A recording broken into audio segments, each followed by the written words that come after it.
I'm going to let Gaetano Lardieri introduce the panelists. I think they are all stellar. The backgrounds, I just got to tell you, impressive, and the work that you do. And the whole point of doing this session was the actual crossroads that cannabis and psychedelics are at in business and culture. It's a very common focal point that they're both at. So I'm going to leave it to Gaetano. We do have a yacht party later, right after this. You got to get your tickets. You still have a chance. All right, Gaetano Lardieri, Business and Culture at a Crossroads, Cannabis and Psychedelics. Thank you. Okay, so welcome everyone. I'm Gaetano Lardieri, your host for this outstanding and historic panel. This panel is historic due to the fact that I believe this is the first time ever that psychedelics is being incorporated as a topic along with cannabis here at the Expo. I would like to thank the leadership for recognizing this re-emerging frontier and stepping up to include psychedelics into their programming. This panel is entitled Business and Culture at a Crossroads, Cannabis and Psychedelics, and I truly believe we are at a major crossroads for both cannabis and psychedelics. Today we have gathered 5 distinguished expert panelists to explore the dynamic intersection of culture, business, and innovation in the cannabis and psychedelic space. We will cover a range of topics from the financial and cultural achievements in Arizona in the cannabis space to Oregon and Colorado's pioneering psilocybin service centers and the evolving federal landscape with cannabis rescheduling and FDA approvals coming down the pike for psychedelics. We will hear from one of our experts about the New York and New Jersey landscapes for psychedelics, and in particular about the New Jersey Magic Mushroom Bill S2283. We'll hear from a successful New York entrepreneur how she integrates culture into business and decisions for her cannabis and other products. We will hear from a medical doctor on how culture might influence or be influenced for psychedelics. And finally, we will hear from a patient who has found relief from psychedelic treatment for a specific condition. Psychedelics are heralding a paradigm shift in mental health, making the most significant development since SSRIs were introduced over 30 years ago. Also, we must be aware of the potential they have and are currently being studied for other than mental health to include all sorts of acute and chronic conditions such as dementia, Alzheimer, anorexia, and even colorblindness. Just to mention a few key milestones that have moved the needle forward in this field, such as the AMA establishing CPT-3 codes for psychedelics, the FDA issuing the first draft guidance on clinical trials for psychedelics, the first research study for a psychedelic included at a major cancer conference known as ASCO, to significant medical coverage on platforms such as Fox News and CNN. Psychedelic research also has quite a bit of bipartisan support in Congress. Major medical and research institutions such as Hopkins, Sloan, NYU, Hackensack Meridian are either currently conducting or planning to conduct clinical trials with psychedelics. Many states such as Massachusetts, Kentucky, and even Alaska are setting up exploratory committees for psychedelics. There are currently approximately 100 clinical trials with psychedelics in phase 2 registered in a research database, clinicaltrials.gov, for a variety of acute and chronic conditions. Beyond medical applications, functional mushrooms are also being explored for their use in industries from clothing to computers. I recently read an article where the authors calculated that there were more than 1.5 million possible combinations for various types of formulations for cannabis and hemp. So there is an astronomical potential for future growth for products to meet every consumer's needs and preferences. Researchers are even looking into the potential for AI to create new analog compounds, psychedelic molecules that provide a therapeutic effect without hallucinations. So think of harnessing the neuroplasticity, promoting properties of LSD without the so-called hallucinogenic trips. Companies are also looking into testing compounds in space to manufacture new and improved compounds. With all this innovation, we still must not lose insight as to what we can learn from the indigenous peoples who have vast experience and have been the stewards of these compounds for thousands of years. We can learn many things from them on how to incorporate more community into the process on all levels and get these sacred compounds out to all that need them. So thank you for joining us on this journey as we navigate this transformative era in healthcare and wellness. Thank you. So welcome, panelists. Let me quickly introduce Lisa Gore, Esquire, Kimberly Burns, entrepreneur extraordinaire, Joe McKay, retired New York firefighter, 9/11 first responder, Dr. Maurice Hinson, and Ryan Hurley, Esquire. So panelists, thank you. Panelists, take 1 minute, give us a little bit more background. Let's start with the ladies. Lisa, can you give us a little bit more background on yourself? Sure, yes. So I am a healthcare attorney. I've been practicing healthcare mergers and acquisitions for the past 12, 13 years. And what that means is I represent medical practices, licensed substance use clinics, mental health clinics, and any of their transactions where they are being purchased by hospitals, private equity. And I mean, what that comes with is that I help business owners form their wellness clinics, their healthcare practices, their medical practices, and I have them understand, their scope of practice, what they're capable of doing under their license. And because of that healthcare background, when states started legalizing medicinal cannabis in New Jersey and surrounding states, now we have 38 states that have legalized medicinal cannabis markets. My doctors and my licensed practitioners were saying, how can we get involved? How can I recommend cannabis? How can I talk about this with my patients? And that was now, 5, 6 years ago, where many of them now are either recommending, looking to try and incorporate those types of alternative emerging therapies in their practices. And they want to know how they can do it, when they can do it, and when legally, if they'll have any other considerations that can affect their license. So fast forward, now a lot of my clinicians want to do the same with psilocybin. And so it's the same considerations of when can they do this, how can they do this, can they touch the substance, and then it's just another business line. It's another business that will be created in various states that legalize this regulated access programs. Thank you, Lisa. Kimberly, a little bit more about you. I'm Kim B, and I love mushrooms. I'm the co-founder of Trichokes, which is a cannabis lifestyle company. I bootstrapped to over $2 million a year with my business partner with no money raised and no loans. I started taking psychedelics as, around the age of 18. At 20, my ex-husband and I were going to the beach and just taking a handful of mushrooms. And our marriage was really successful until we stopped taking mushrooms together. So, and now we're divorced. But I use, so I love the psychedelic effects of mushrooms. I also like functional mushrooms, so not just limited to psychedelics. And I believe that using microdose mushrooms should just be integrated into a wellness lifestyle. Before I was selling weed, I'm a Pilates instructor, and I own studios and gyms all over South Florida. And guess what? Everybody's got problems, and 99 of those problems are solved with a little bit of mushrooms. Thank you, Kim. Joe McKay, give us a little bit more about your background, please. Yeah, hi. I'm Joe McKay, born and raised in New York City, retired New York City firefighter. I'm also a patient advocate with a group called Cluster Busters, and we advocate for people with cluster headache. We're a patient research, support, and advocacy group. I got married 37 years now, 2 children. And maybe I'll give you a little bit more on myself. I was after I retired from the fire department in 2015, I jumped on board with the efforts to get the 9/11 bill passed in Washington, D.C. And again, recently with the PACT Act with burn pits, veterans that were exposed to toxins while serving overseas. And when I was done with that, I jumped in to legalization around the country for psilocybin. So, thank you. Thank you, Joe. Dr. Hinson, give us a little bit more about your background, please. Yeah, well, first, forgive me for my voice. I think the devil's been trying to take my voice for the past week because it didn't want me to deliver this message. The roof party didn't help either. Exactly, but no weapon formed against me shall prosper. Amen? Amen. All right, good. But once again, my name is Dr. Maurice Hinson. I'm a general internist by training, which means I can take care of you in the hospital. I'm a hospitalist at Jamaica Hospital. But I also work as a primary care physician as well through Meta Roots Medical Group, which means I try to keep you out of the hospital. I've been a long-time consumer of cannabis and psychedelics, and now I'm introducing it into my practice model.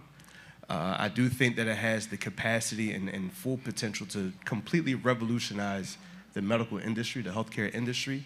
And I'm just really looking forward to the conversation and seeing how we can partner on ways to bring this to the forefront so that it's no longer stigmatized as something that is, is just to get you high and have fun with. If that's your thing, cool, but it also has an immense potential to be a therapeutic regimen for a vast number of disease states, and not just within the mental health space. So again, looking forward to the conversation. I appreciate the invitation. Thank you, Dr. Hinson. And Ryan, please, a little bit more about you. Thank you. Ryan Hurley. I'm an attorney at the Rose Law Group in Phoenix, Arizona. I have been practicing primarily in the legal cannabis space since 2010, so a very long time. Primarily helping folks in the business of cannabis and advocating for change of laws in Arizona. We were able to get medical marijuana pretty early on in 2010, and then adult use, we came very close in 16, but then we were able to get it in 2020. I have benefited personally from cannabis and psychedelics. It definitely helped keep my marriage together for sure.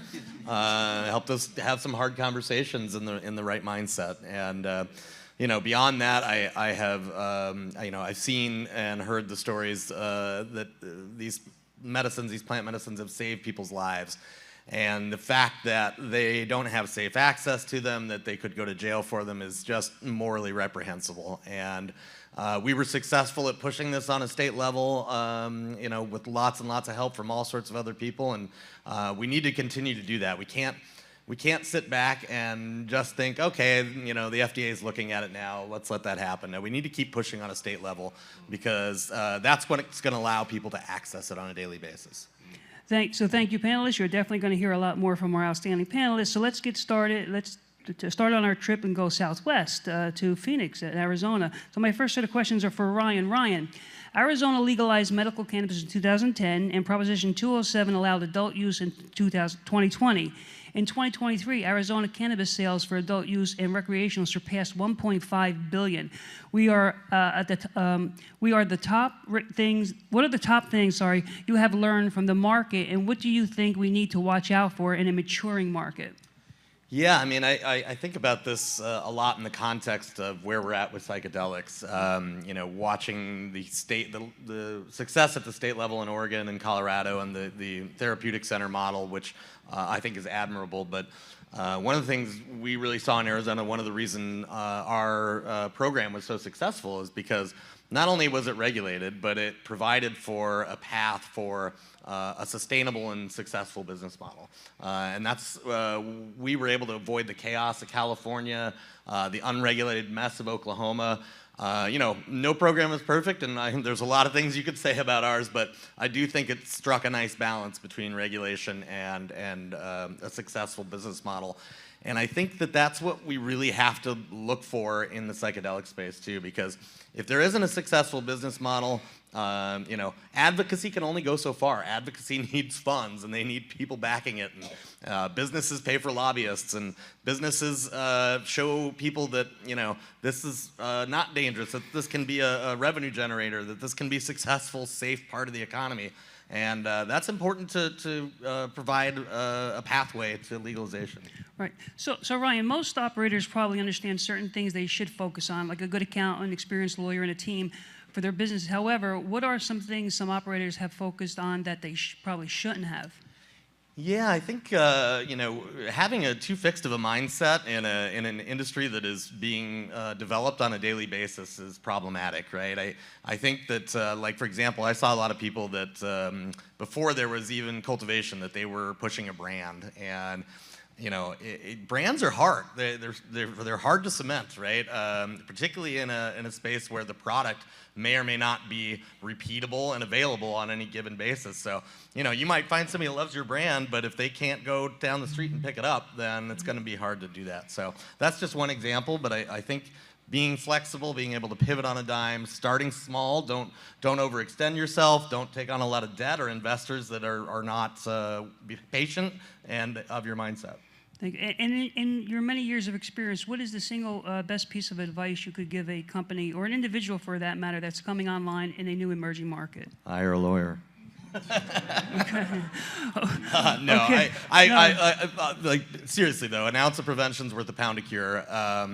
But also, make sure you know why you're doing this. I mean, if you just want to make money, there are a whole lot of easier ways to make money, for sure. I can promise you that. You don't have to be a warrior, but you have to know why you're doing this, and it can't be just for money because you're going to have a real hard time with that. Thank you, Ryan. Okay, so let's continue our journey and broaden our horizons to the federal level for cannabis and psychedelics and focus a bit on New York and New Jersey. So, Lisa, two-part question. What is the legal significance of cannabis and psychedelics being classified as Schedule I drug from a federal perspective? And two, the big question now being talked about is in the cannabis and psychedelic circles, is cannabis rescheduling from Schedule I, which classifies drugs as such as heroin as having high abuse potential and no acceptable medical value, to Schedule III. Tell us what would rescheduling mean in general, and if you can focus in particular on 280E, research, retail, and international drug treaties. Such a loaded question. It is a loaded question. Let's start with the first portion. And I think the way that I like to demonstrate this to people in the audience is how I talk to my clients if they want to engage in the cannabis market.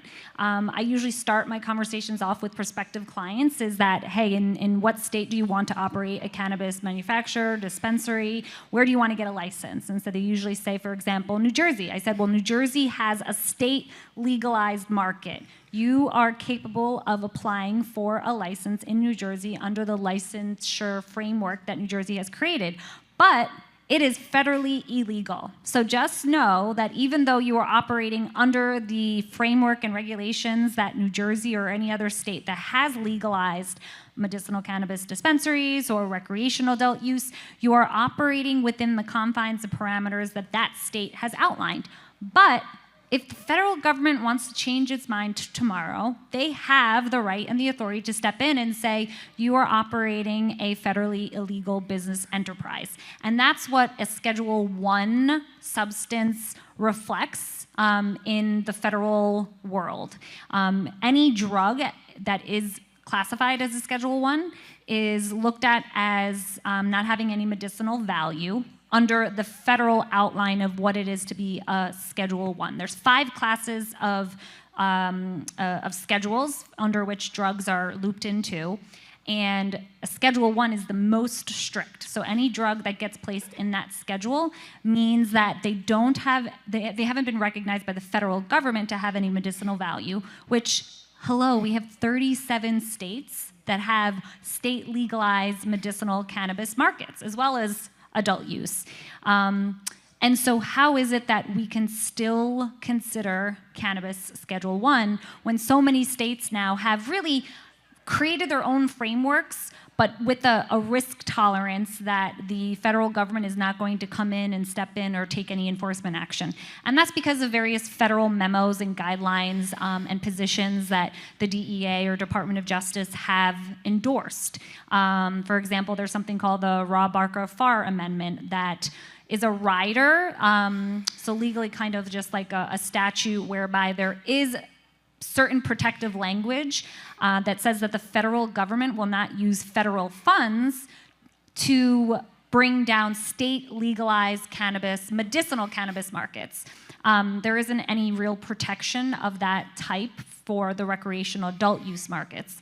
But again, the thought is the DEA has not stepped in and taken any enforcement action against companies that are operating within the strict compliance of the regulations for each state legalized market, right? So like you're given a license to operate a cannabis licensed dispensary in a state, and as long as you're complying with those regulations, the federal government doesn't have an interest at this point to come in and say shut down shop. But they can, and that's because the federal government has, again, classified that it's a Schedule I substance, which means on a federal level, there's a federal law, state level, and then there's local laws. The federal government says the manufacturing, distribution, possession of any Schedule I substance is federally illegal. So I start off all my conversations with prospective clients and saying, you're still operating in a federally illegal business enterprise. Some people get scared by it and they're like, oh, well, I have a doctor's license, and so I don't want to jeopardize that. It's a state license, it's a federal license that some doctors may have, and so they don't want to then engage in that type of business because they're afraid of what then a federal government can do when they're bound to federal licenses, such as controlled dangerous substance license or state DEA or federal DEA license.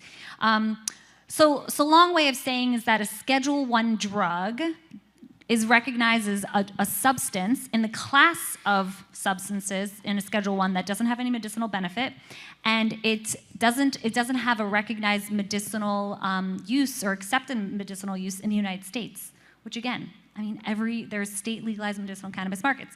But that's just the dichotomy and tension between federal and state law. Now that there is this proposal for cannabis to be rescheduled to a Schedule III, that is huge, and that's a seismic shift from any federal position that the federal government or federal agency has had since 1970, when the Federal Controlled Substances Act was enacted.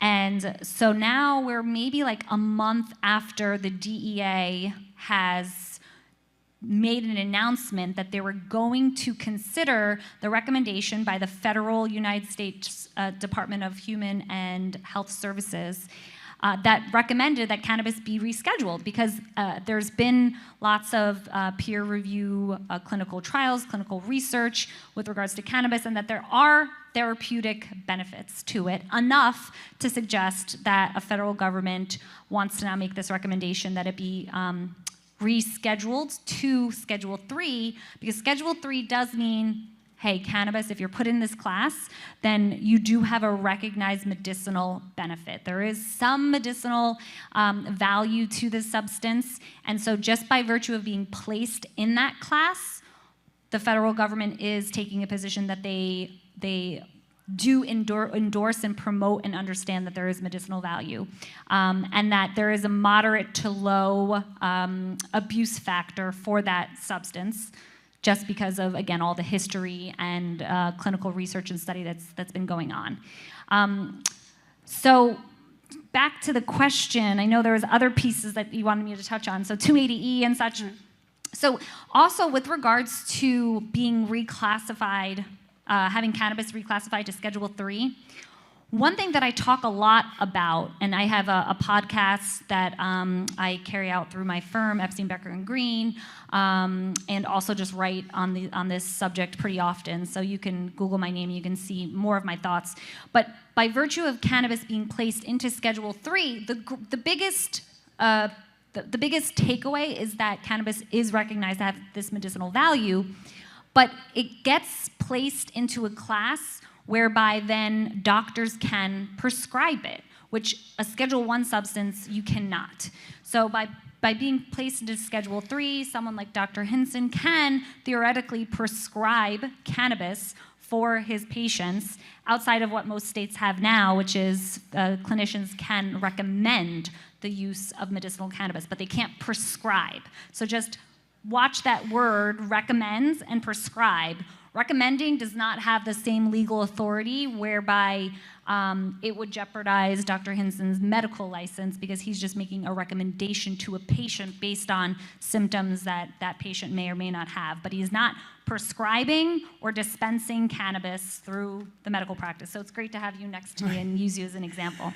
Thank you. At least I have a follow-up question. What is the current legal landscape surrounding psychedelics in the USA? Talk about what's going on out in Oregon and the psilocybin service centers and how that applies to the S2283 psilocybin service bill in New Jersey specifically. Sure. So this is a business conference, and so I always like to know who's in the audience. So the concept now with psilocybin is that various states are doing the same thing that they did with medicinal cannabis. States are now creating their own state-legalized psilocybin regulated access models, which is still adverse to federal law. What Oregon, which is one of the main examples, and Colorado have approved, because those are the two states that have legalized, state-legalized access models for psilocybin, is that they're doing it under a state licensure model. So Oregon is the only state right now that actually has an operational psilocybin service center. So if you go to Oregon and you're all about, entrepreneurial spirit, you can go to Oregon, you can apply for a license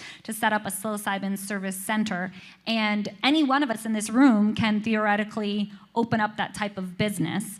What a lot of people in this space happen to think, at least in my world, from a healthcare or wellness perspective, is that only a licensed physician or licensed practitioner should be able to operate a psilocybin service center, which again is what I like to equate to just a wellness clinic. And it does not have to be owned by a licensed individual, whether it's an MD, DO, nurse practitioner. It could be any one of us. And that psilocybin service center in Oregon, you could go there, you could go check out one of those models in those businesses where it's run by facilitators, where any one of us can go for appropriate training, and the consumer, I always have to stop because it's not a patient, it's any consumer like any one of us that can walk into this service center, and you kind of go through a typical evaluation like you would for a medical practice, but I don't want you all to get confused and think it's a medical practice. You walk in, they'll take an evaluation of you, ask for your medical history, and based on their training, they could then determine that you will benefit from psilocybin. Or they could actually say that you won't benefit, or they think that there's something counter indicative that you're already on that wouldn't benefit you any further if you took psilocybin. So it's a regulated access model. It's operational. Colorado is the next state that has legalized a model similar to Oregon, but is not up and running. I would say that there'll probably be licensed business models probably around like 2026. And then states all across the US have been proposing bills similar to Oregon, but with some kind of nuanced amendments and such. New Jersey has a bill that's pending and is actually up for a hearing, let's call it, tomorrow. They're here. And New York has the same thing. And New York actually is a very different model where they actually recognize patients, qualifying conditions, and licensed practitioners that would be the ones to recommend psilocybin use, while also creating a business model where you wouldn't necessarily have to get, have a qualifying condition be provided or stated by a licensed practitioner. So it's something, again, for you all to hear that there's going to be other business models that, if you're in the cannabis space, a lot of my existing cannabis clients are interested in now going for one of these licenses once and if their state legalizes it. Thank you. And Lisa, my final question, how does Schedule I classification affect potential for healthcare coverage? And perhaps you can talk about the models such as Anthea and Cannabis Health and how we bridge that gap with the medical benefits, if you could touch on that briefly. I mean, I think, again, because cannabis, even though it's still Schedule I drug, we all know that within the states that it's recognized as a medicine. There's medicinal cannabis dispensaries. There is a need for certain individuals to have this benefit be covered, right? So if you're an employee and you are using cannabis for medicinal purposes, then there's companies such as Cannabis Health or Anthea that are paving the way for private employers, self-funded plans, to be able to create health plans that will otherwise reimburse for an individual's cost of medicinal cannabis or psilocybin. So for instance, Anthea is a company that I believe is just operating right now in Oregon, and they're providing reimbursement for ketamine-assisted psychotherapy. Ketamine is a Schedule III drug, so they're capable, and there's more flexibility in actually receiving healthcare coverage for use of ketamine. Cannabis, again, Schedule I, so some health plans are very hesitant in providing this coverage, but we do see traction in state-level health plans that want to provide this benefit because it's within the state's medicinal cannabis frameworks. And so a company like Cannabis Health is also paving the road to work with payers, self-funded plans, private employers that want to see their employees come back to work, because sometimes an employee gets hurt and then they go and get prescribed opioids and they end up not being able to return to work because of some other severe negative effect that it had or adverse effect.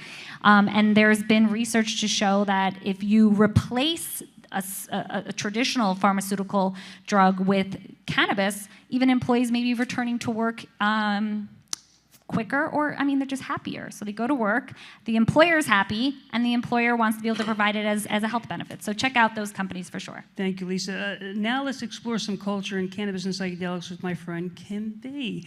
Before I ask you the impact of culture on business, we would like to know, being a very successful business owner and entrepreneur, how you are preparing for cannabis rescheduling. I am not preparing at all until it happens. And so I'm just kind of putting it out of my mind. A lot of my friends, and maybe some of you in here, have a dispensary, and 280E is a fouler word than the F word. So I do think that, you know, for some of our friends who are plant touching, you know, having the opportunity to keep your money that you earned is a good thing.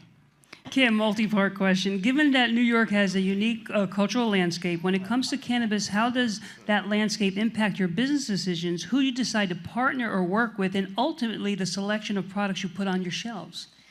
Well, I don't have any shelves, and I only sell my own products that we make. Crystal, raise your hand. She makes all of our products in-house on 38th Street, because I don't trust anybody. I think it's important to understand that cannabis is a plant that helps people, and no matter what, we have to educate people to integrate plant medicine into everyday life. Taking matters into your own hands by finding trusted sources to get your plant medicine from. And it, you know, the problem with prohibition is that you have to find a trusted source for your psychedelics, a trusted source for cannabis, but when they prohibit it, right? And they say you can't do it, what do we do? What do we do when someone says you can't have something? Do it.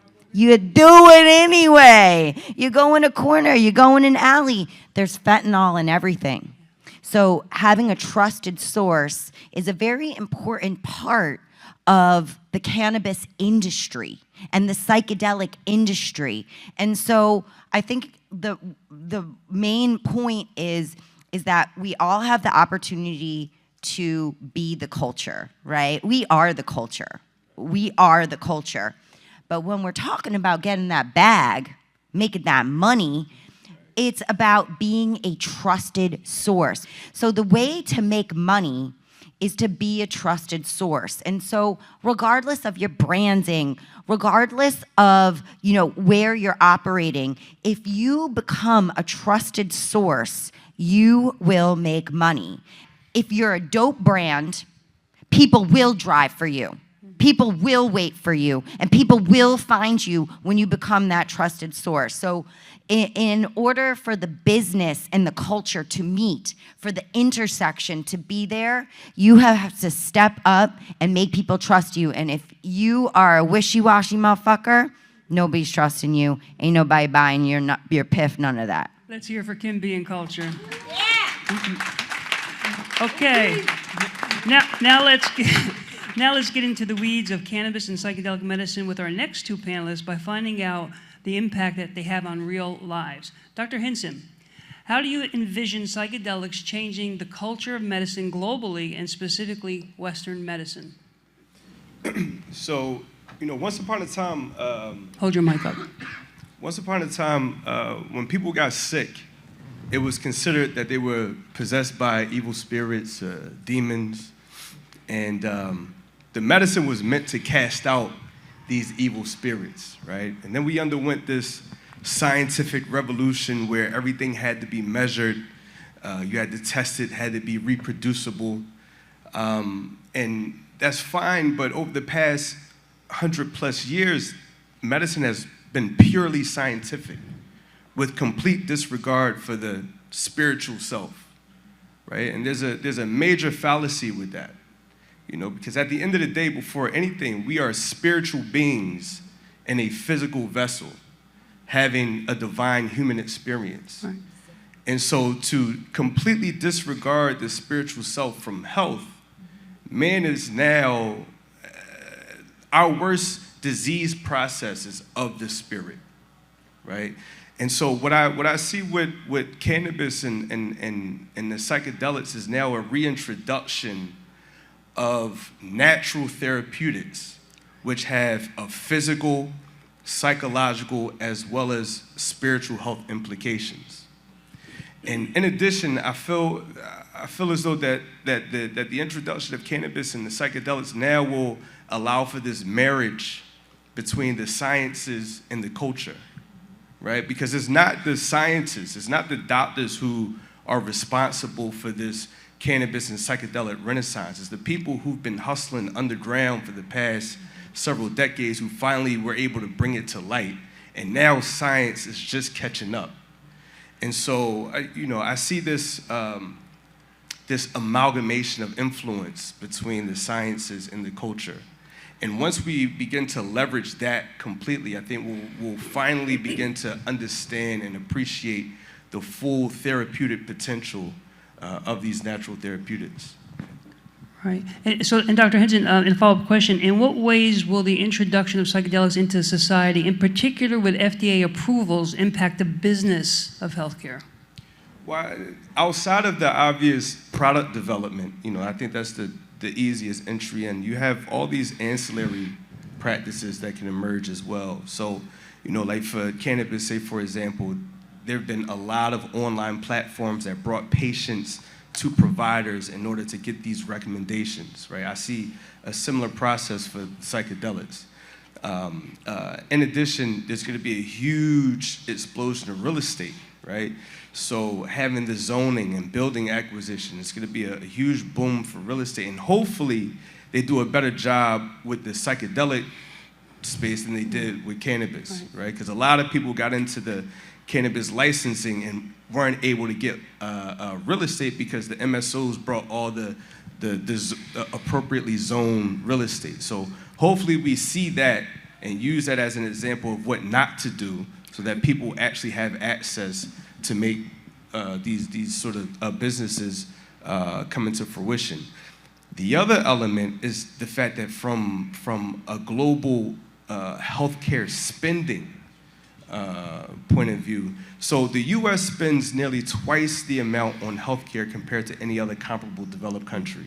We're approaching 18% of our GDP, whereas most other comparable developed countries is around 10%, right? And that's because we don't focus on preventative medicine. We don't focus on primary care. Everything is acute care services, these high-costing services like emergency room visits, urgent care, surgeries, right? But when you fully understand the potential of cannabis and the psychedelics, these have immense potential in preventative medicine, right? It extends far beyond even just the mental health space. We're talking about preventing heart disease, preventing diabetes, high blood pressure, dementia, cancer, all these things that most people eventually die from. And so when we start to understand how we can use these, not just for, having the mystical experience and, treating refractory depression. No, we're talking about the entire disease spectrum eventually. And so, I really see these therapeutics being able to decrease healthcare spending in the US tremendously. Thank you, Dr. Hinson. And last but not least, we need to talk to what all this comes down to and how real lives are impacted by life-saving compounds. Let's talk to Joe. Joe, can you share your story of what you went through, what you were dealing with, and how psychedelics has helped you, please? Yeah, so I was a fireman on 9/11, had about 3 years on the job. I wasn't scheduled to work that day. I'm sure most of you are old enough to look like to remember 9/11. It was a beautiful Tuesday, and I was on a golf course. We were running a fundraiser. My buddy Schatzy ended up working.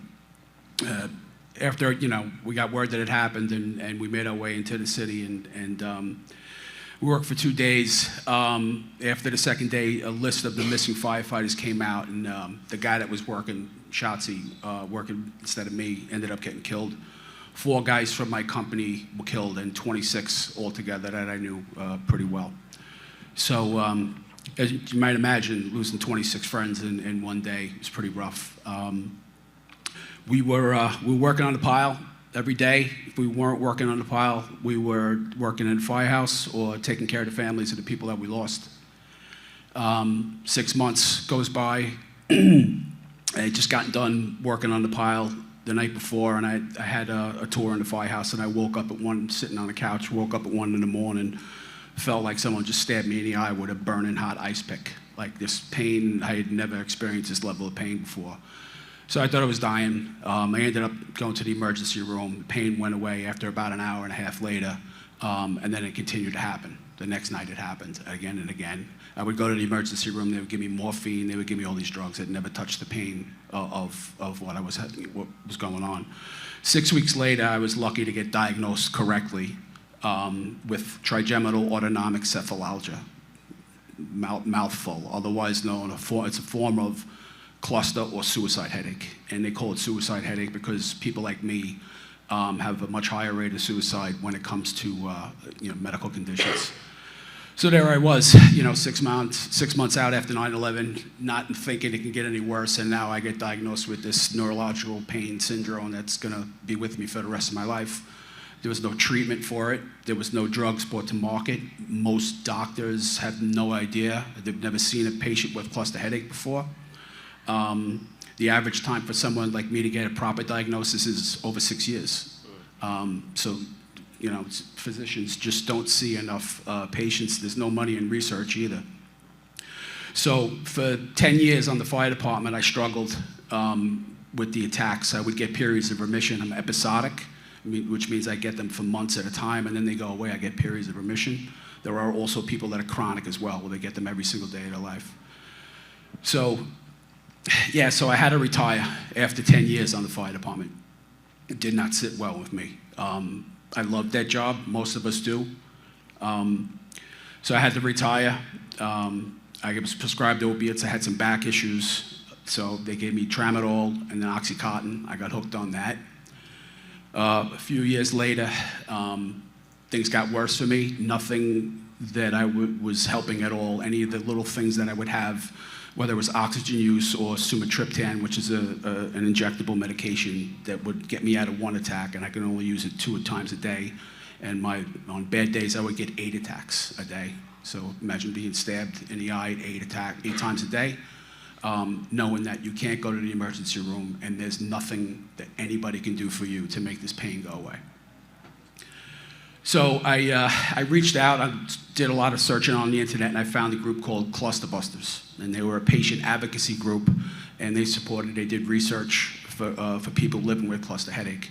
And they had a study done with Harvard in the early 2000s with psychedelics. And the study had great promise. Nothing else even came close. So I decided to give it a try. I knew a friend. I called a guy who knew a guy who used to go to Grateful Dead concerts, and I ended up with a small dose of mushrooms. And wouldn't you know it, it stopped the attacks the next day. So yeah, nothing. Like I said, nothing even came close. I had used it low dose for 2 years to keep the headaches at bay, and I had a pretty rough year. I had to take a higher dose. I had some other issues that were complicating it. And I had an experience, a much more psychedelic experience that woke me up to the fact that I had PTSD. And I had been walking around with it. And I also realized in that moment that the opiates and the tramadol and everything I was taking, not for the physical pain, but it was just numbing the emotional pain that I couldn't feel. That led me down the road to get help. And I'm advocating today, telling my story out in a few different states in hopes that we make change to bring psilocybin to people that really need it. It helped me with the pain of cluster headache. Nothing else came close to treating it. It helped me with PTSD. And it also got me off of the opiates. So I got a hat trick out of my psilocybin use. Yeah, give it up. Thanks. Joe, thank you for that story very, very much. Thank you for your service. You mentioned cluster busters. Why is culture important to this group? Can you go talk about that a bit? Why the culture is important? Yeah.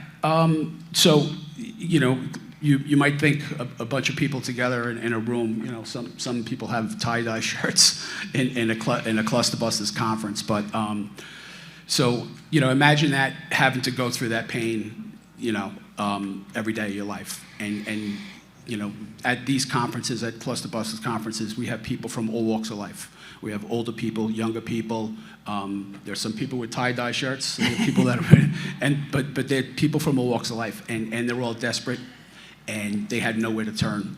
So when they come to our conference and they're in the room with 200 other people that have this condition, that understand what the pain is like, what the pain does to your life, your family. A lot of people lose their jobs because they can't hold down a job if they're getting attacks that many times a day. They lose their job, they lose their health coverage. And now, you don't have a support system around you. Your family's not, they're unaware, they don't know how to help you. It's unfortunate, but people end up taking their lives. I had a friend years ago, before I knew anything about cluster headache. All I knew was that he had bad headaches, and he ended up taking his life. So the culture at our conferences, at Cluster Busters conferences, is basically where we're looking for relief. And no matter what it is, whether it's a pharmaceutical drug, and there are some pharmaceutical drugs that do help, only about 30% of the people that have this condition, psychedelics are by far the most effective treatment. And for a lot of people, it's psilocybin or suicide, in our community. Great. So I thought we had 2-minute warning, but I was just told we have 10 extra minutes, which is fantastic. So I want to leave that for audience questions. So anyone have a question in the audience for any of our panelists? One more round of applause for the panelists, please. Because we learn a lot from questions. So anyone have any questions? Yes, ma'am. I have a question regarding the rescheduling to DEA.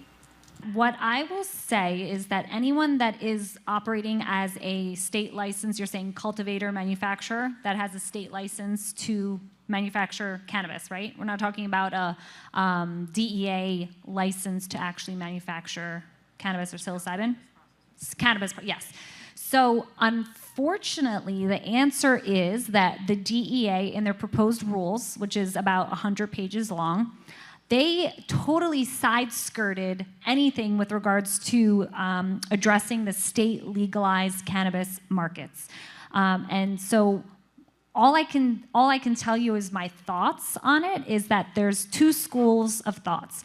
If you are currently operating as a state licensed cultivator or manufacturer, you will either be protected, and the DEA or Department of Justice will have to create something in their rules that we'll see probably later this summer. There's a public comment period right now with the DEA and their proposed rule. The comment period closes July 22nd, 2024. So they're going to review all of the comments, which are many, many individuals in your same position of saying, what's going on with my state license? What does this mean?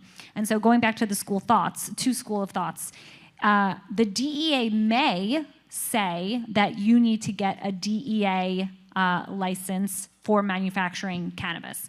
And that then comes with its own rules and regulations, just like anyone that's operating within the DEA parameters of a Schedule III substance. Usually it's only pharmacies that have the appropriate license to store, dispense, and then the manufacturers that actually have a DEA license to manufacture Schedule III substances.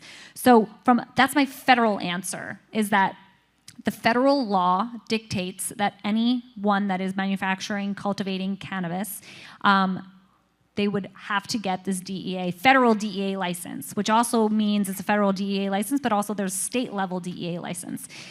That's not the answer that many people like. And I think because of how huge the cannabis market is in over the 37 states that have legalized at least medicinal cannabis, and then obviously various states that have adult use markets, I would only assume that there will be some exception or carve-out for the existing market. I mean, because essentially what they're saying right now is it's silence, so it's up for interpretation, and by them not having taken a position or addressing the state-level markets, it's kind of up to what we think, or the natural progression is you have to get a DEA license. Do I think that that's what's going to happen? I don't think, or I don't want to hope that that is what will happen, because then it will eviscerate anyone that has a state-level cannabis cultivation, manufacturing, or dispensing license. I represent some pharmacy owners right now that they're in both spaces. They're a pharmacy. They have Schedule 3 controlled substances, Schedule 2, 3, 4, 5. So they know what it means to operate under and dispense Schedule 3 substances. But then they also have a Class 5 cannabis dispensing license. So I'm like, wow, it's a really great position because you understand both sides of the coin. You have both licenses, so will they be able to conflate both licenses? I don't know the answer, and there is no clear answer right now. But based on the rulemaking, all I can say is that you have a period right now until July 22nd to submit comments. As of today, when I checked, there was over 10,000 comments, and it's really people such as yourself and other ones that are saying the same thing. What are you going to do about my state level license? And I could only hope that you will be able to remain as you are operating, but you may need to get maybe a DEA level license, or there'll be some carve out exception. I don't know. Yeah, Lisa, so I agree with you. Immediately, nothing's changing. You know, you're not going to have to go out tomorrow and get a DEA license. I mean, what you do right now is illegal. You're already in this weird carve out. But the longer it stays in this new, you know, slightly less gray area, or even maybe more gray area, because it's all different. The longer it stays there, the bigger chance that the FDA is going to step in, the bigger chance that you are going to have to, or you're going to see an FDA-approved cannabis route. And I don't think anybody really wants that. So call your representative every damn day and demand that the federal government do the right thing and respect the state-level program. And email them. Yes. Because you got to have it's in writing, right? The phone calls go wayward. Emails are even more powerful than words these days. So I urge you to email your representatives and get your friends and family and your community involved. We are the impact makers, and we can make the change, but the power is in the numbers. Go to their fundraisers, demand the answer. Make those, yes, Joe. Yeah, no, I was just going to say, one thing I've been part of, I've seen a few mountains moved in it, like I said, in that 9/11 bill and the Veterans Healthcare bill. 10 phone calls to one congressional office gets them off their ass on any subject. So all you need is 10 phone calls to bring the issue to the top of their list. That's it. Make those comments and vote. Any other questions? Nichelle, yes. First of all, Gaetano, I just want to congratulate you for being a trailblazer in psychedelics and bringing this subject to the 10th annual CWCB Expo. So a round of applause for Gaetano. And very selective and perfect experts to bring to the panel on culture and law and medicine and experience, and thank you so much, Joe, for sharing your experience. My question is about how we scale patient access and affordability, because Canna Coverage, I'm the founder and CEO of Canna Coverage Insurance, and we provide employee health benefits, and we're bringing innovation, science, plant-based science belongs in healthcare. So how do we continue to scale patient access and affordability and ensure that doctors are properly educated like yourself, Dr. Henson? I spent a lot of time thinking about this because as awesome as it is to see the therapeutic center model in Oregon, I mean, I think it's like $10,000, $5,000, $10,000 to go there and take a single trip. Yeah. And then you leave without the medicine that you need. It's insanity. It's not going to work.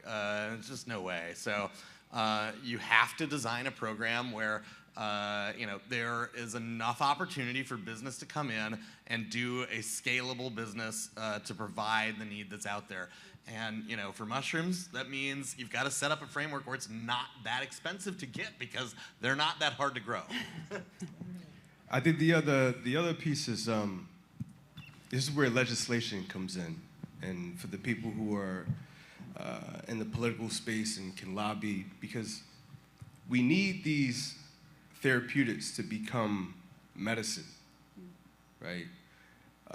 And just the same way that your metformin and your amlodipines and your aspirin and all these things are subsidized by insurance plans, cannabis and the psychedelics should be subsidized.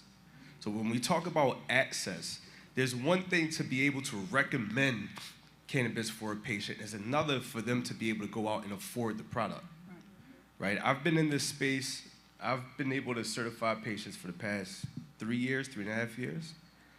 And the overwhelming majority of patients who I certify are middle to high class white people who can go out to the dispensaries and pay cash for these products. But when you consider what these products are best at addressing, it's the same chronic conditions that most of us will succumb to. These chronic conditions are heavily prevalent in underrepresented low-income populations who can't afford these products. So when we talk about accessibility, when we talk about health equity, we can't begin the conversation without making these products affordable. So the idea that we're bringing this to the forefront is great, but we also have to make it as practical and pragmatic on a legislative level, where now state insurance, especially your Medicaid, federal insurance, well, I guess we have to get past the federalization first, so that Medicare can now start to subsidize these products as well. Because Medicaid is the #1 insurer in the state of New York, all right? So without addressing that first and making these products affordable, I don't see how we can even begin the conversation on accessibility and health equity. And the thing is what happens when there's no accessibility? We go off market and there's fentanyl in everything, and not everyone has a trusted source. So people are gonna find a way to get it, and it doesn't mean it's the best, and it doesn't mean that it's gonna help them, because with our fentanyl epidemic, it can kill people. So in order for us to let people heal and make it accessible, we have to do the right thing. So thank you, everyone. We're out of time. This is our historic panel. Next year, hopefully we'll have a whole 8-hour workshop, but this is a historic panel. Thank you, everyone. Thank you, panelists.